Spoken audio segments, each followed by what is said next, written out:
Hey everybody, thanks so much for joining me today. We're going to make something that seems a little weird to be making right now, but it's going to all work out okay. So I'm going to show you how to make a frozen coffee that's a pumpkin spice. So kind of like a Copycat Frappuccino, pumpkin spice Frappuccino. Now I don't know about where you are, but where I am, it's hot. So I have the air conditioning on, so even though I want to show you some pumpkin spice deliciousness, I don't think we need to be drinking the hot coffee yet. And you may feel like I'm jumping the pumpkin spice gun just a little, but it's next week that Starbucks is going to come out with theirs, so I wanted you to have all you need to make your own cheaper and make them vegan. So last year Starbucks actually had vegan pumpkin spice syrup in Europe, but it didn't make it here. So I'm not sure if it's going to happen this year or not, but in years past it's always had dairy. So it's going to be really easy, and it is one of the many ways that I make pumpkin spice stuff, because I am one of those pumpkin spice everything people. So this one also can be made kind of healthy, which is why I wanted to go ahead and put it on, because I'm broadcasting through Plant-Based Instant Pot Facebook page. Because you can use whatever sweetener you want.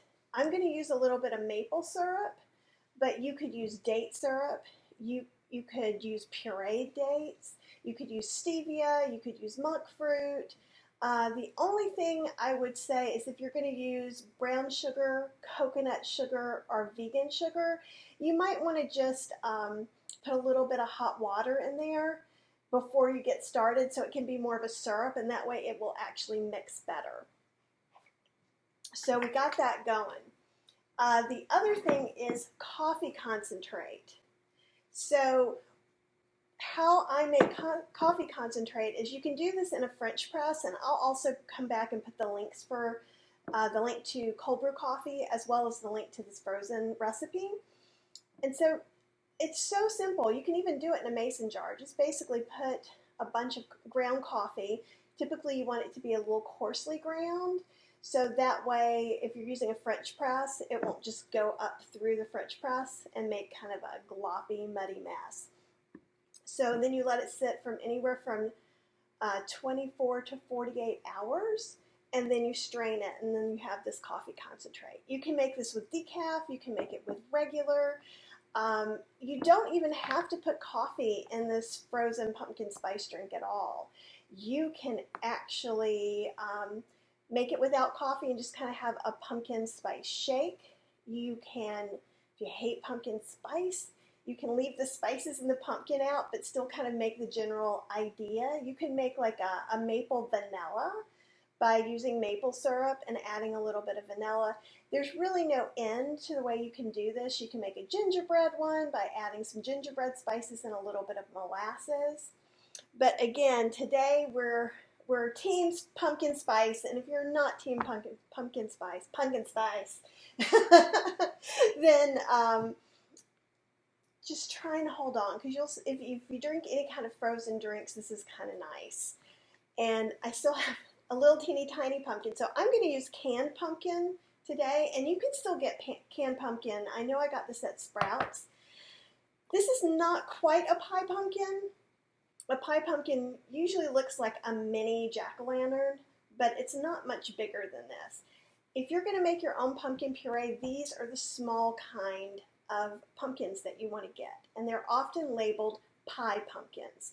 They have a thicker wall and more flesh, so, and it's a little tastier too. Some varieties like these, and I'm not sure exactly what this is, so if any of you guys know and want to tell me, but it reminds me of the Cinderella pumpkins, and those are delicious, and they are really, really good to cook with. So the only other thing I kind of want to mention is and I'm using soy milk, you do not have to use soy milk. You can use rice milk, you can use almond milk, anything you want. But if you're using unsweetened, you're going to want to add some sweetener, right? And if you're using a vanilla, if it's not vanilla unsweetened, and this one is not, then you may want to add less sweetener. So that's all you need to know. So what we're going to do, and I think I'm just going to go ahead and put it in this one. We're going to put about a 1/4 cup of pureed pumpkin. So there you go. And I'm going to put about a 1/4 cup of coffee concentrate. Depending on how strong you make this, you could probably use more or less. And I'll leave that up to you. There's no hard and fast rule for how much coffee to use to make coffee concentrate. I don't know if you can hear Max back there or not. Max is saying hello. He wants a pumpkin cookie. I'm going to put probably about a tablespoon or 2 of maple syrup. We're going to have a chance to kind of taste this and adjust it because we're going to put some of the stuff in, but not all of it. The other thing that we haven't talked about yet is xanthan gum. And xanthan gum is what holds those frappuccinos together. So if you've ever made anything like a margarita or something like that, it's actually the alcohol that helps hold it together. It kind of melts the ice just enough. And we're going to make this mixture, thicken it just a little bit, and then add our ice. So that's how it's going to work. So let me add about a cup of milk. Any non-dairy milk that you choose. I really like soy milk because I like the texture of it. I add some cardamom to mine, which is not usually in a pumpkin pie spice, but I just love cardamom. It just smells so wonderful and floral, and it just adds a little extra something. And so I'm going to put probably about 1/8 of a teaspoon in there. You could just use a pinch. And if you're using some spices that are new to you, like cloves, I always use just a little pinch. Cloves are very, very strong. Allspice is another one that I use. And it's kind of funny because it does kind of taste like all the spices. So in a pinch, you could just use an allspice. And then we're going to put a good amount of cinnamon in there. And the good amount is going to depend on your taste, right? And then I'm going to put just a little bit of nutmeg as well. And you could grate in some fresh nutmeg. And if you don't want to be bothered with all these, I'm pretty sure Trader Joe's is going to have pumpkin spice, like one jar that is all pumpkin spice combined. So what I want to do is I want to mix this really well so that it's easier for me to put it all together and pull it all together. And it's not hard to mix, right? Because it's all pretty much liquid. Okay. At this point, then I'm going to take this and I'm just going to taste it.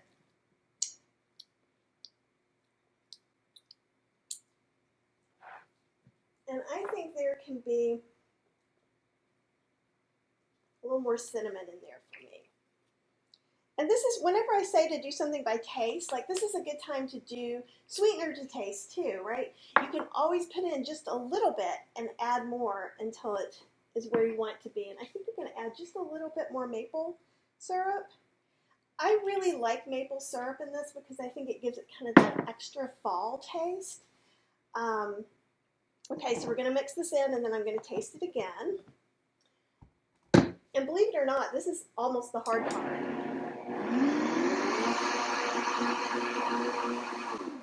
Okay, so in learning how to do something to taste, okay, that I'm feeling that a little bit more. I'm trying to decide if there's anything else I want. I think I'm going to put just a tad more pumpkin in there. Just because this one's, pumpkin isn't a really strong flavor, but I actually really like pumpkin. And you can get pumpkin spice drinks in many different forms. So sometimes pumpkin spice drink means the spices that are in pumpkin pie in a drink. Sometimes it means that there's pumpkin in there with the spices. And so if you have one that you like better than the other, let me know about that. So xanthan gum, it is an expensive ingredient. So this jar I have had for 5 years. And this is how much I've used down of it. So even though you're probably going to spend about $10 to get it, it's going to be around a long time and it's not going to go bad. And it's just a little powder. Actually, let me see if I can turn on the other camera and see if you can see it a little bit better. See, it's just a little powder. And what we want to make sure is to try and put it in the middle. If you put it to the side, it'll just kind of clump to the side. So I'm going to put about 1/8 of a teaspoon, and I'm kind of sprinkling it over the top again so it doesn't just get stuck to the side. What this is going to do is it's going to help thicken it and help pull all these things together once we add the ice. And it's the most important step. Now, if you don't use xanthan gum, you could use something like pectin that you can with. You can also use ground chia seeds. It doesn't hold things together quite as well, but if that's what your choice is, it's probably a more whole foods choice. And again, I know some of you are just joining me, so we're making a frozen pumpkin spice coffee, but you can also use the sweetener of your choice. We're using pumpkin. You can use the non-dairy milk of your choice. You get to do a lot of different things. So xanthan gum is something that helps hold it together. It's what's in Starbucks Frappuccinos. So if you drink them already, you already have that. So what I like to do after that is I have a crushed ice setting on my fridge. So I go ahead and crush the ice just to kind of give it a head start. You don't have to have a Vitamix or a Blendtec. I have a Ninja over here and it works just fine. The weaker your blender is, the better it is to have the ice crushed. And there's also going to be a fine line, like it's going to get really thick at some point, or it might be thinner. And you kind of have to figure out which way you like it the best. Okay, so you can see there that it's definitely very much a frozen drink. The ice crystals are a little too large for me because I am picky about my iced coffee, frozen or otherwise. I'm also going to add a little more ice. That's a little less than I like it. Some people, I like it thick. I want it to feel like I'm having myself a dessert treat of goodness. But most people don't have to have it so particular. But that's the best thing about making it at home, though, is you can make it just the way you want it. You guys see that?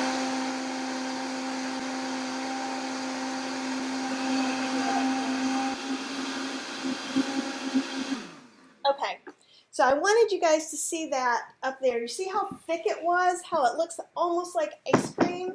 Well, that's the way I like it. Because if you're going to go ahead and make your own stuff, it should be exactly the way you want it. And so you could do this not in a Vitamix. You might not be able to do a couple of cups like this. Do any of you guys have some questions for me about any of this? So I'm going to come back. I'm going to put up a recipe for cold brew coffee that you can go to, as well as a recipe for this if you want the exact amounts that I put down in a recipe. I change it all the time when I make it for myself. And with cold brew coffee, if you have a French press, you can make cold brew coffee. It's very easy. You can use decaf. Also, if you don't like coffee at all, don't put coffee in this. You could leave the coffee out and just use extra non-dairy milk and kind of have a dessert shake, which is perfect for fall. And what else? That's all I can think about. So let me get one of these up here so you can kind of see how yummy it is. I did go ahead, on my shirt, you can see I went ahead and started with my pumpkin shirts, and then I have special glasses. Those of you who haven't been with me that long may not know that I'm a fall and Halloween person. So I actually have dishes for sit-down dinner parties for Halloween. Oh, hi, Brandy. It is nice and refreshing. So you guys, just so you can see how thick I made mine, right? And it's almost, you could have made it a little thicker. And then, let's see, can you guys see my little pumpkin bottom? I'm so excited to use that. Can you replace Mia's asking, can you replace the coffee with cocoa? You, the short answer is no. The long answer is you can leave out the coffee. Add extra non-dairy milk, just like we were talking about before, and add cocoa powder. So you can indeed have the drink that you want, but don't replace the coffee with cocoa unless it's already like, if it's made, like a cocoa drink that's made, that would work really well. Okay. Mm.